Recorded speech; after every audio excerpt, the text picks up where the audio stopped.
transgender MMA fighter has said she wants a license to fight in California. A biological male has just become the first transgender person to win a world title in cycling. First transgender weightlifter winning her maiden international event as a woman. A biological male winning a gold medal in a women's event now seems a matter of when, not if.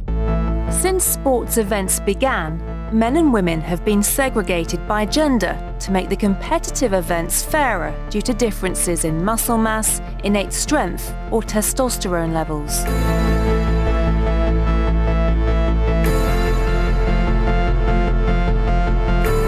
But nowadays, these physical differences no longer seem to be a determining factor. There are all kinds of reasons that people have advantages. Somebody's parents can give them year-round training. Somebody else is really, really tall and someone's really, really short. Sport has never been fair.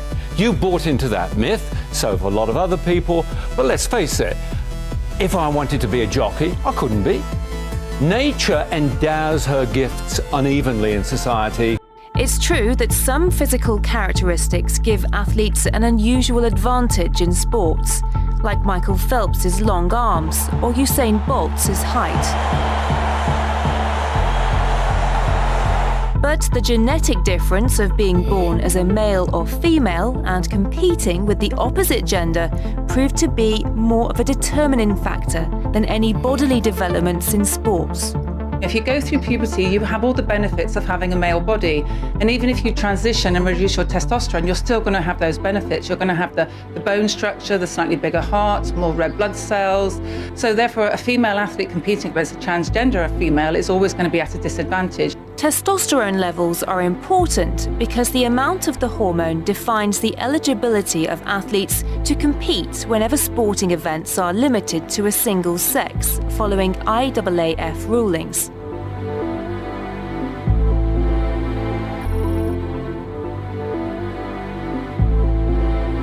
The idea that we need to protect women's or female sport from other women and females is itself inherently discriminatory. No testosterone policy will ever work. Male to female athletes no longer need to have reassignment surgery, but they do need to demonstrate that their testosterone levels have been below 10 nanomole per litre for at least 1 year, according to the 2016 International Olympic Committee guidelines. It's not saying you're a man or a woman.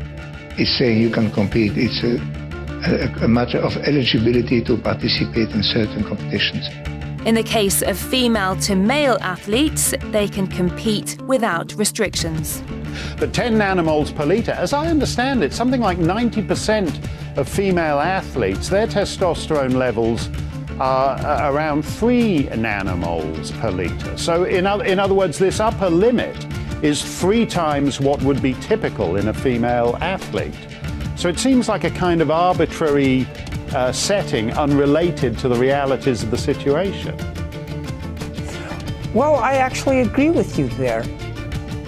But what happens with student athletes who decide to change their gender? Well, the rules are not clear at all. Most countries don't have clear regulations. And the biggest student sports organization in the US, the NCAA, does not require gender confirmation or a legal recognition of a player's transition sex in order for transgender players to participate on a team that matches their identity, at least 1 year of hormone treatment prior to competing on a female team.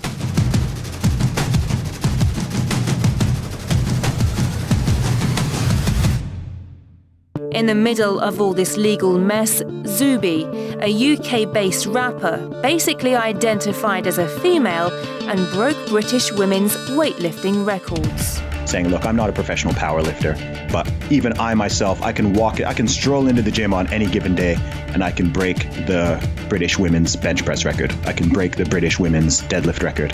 When I'm on form, I could potentially break the British female squat record. And I don't even compete. So if you're a woman and you're a natural woman and you don't take any extra hormones or male hormones, you're not taking steroids or any sort of performance enhancing drugs, you're doing your very best to compete and you're at the top of the heap. But then someone comes along that was a man for 30 years and decides that they're going to be a woman, and this has happened, and literally transitioned a few months ago and competes as a woman and destroys records and dominates you in that sport. That's bullshit.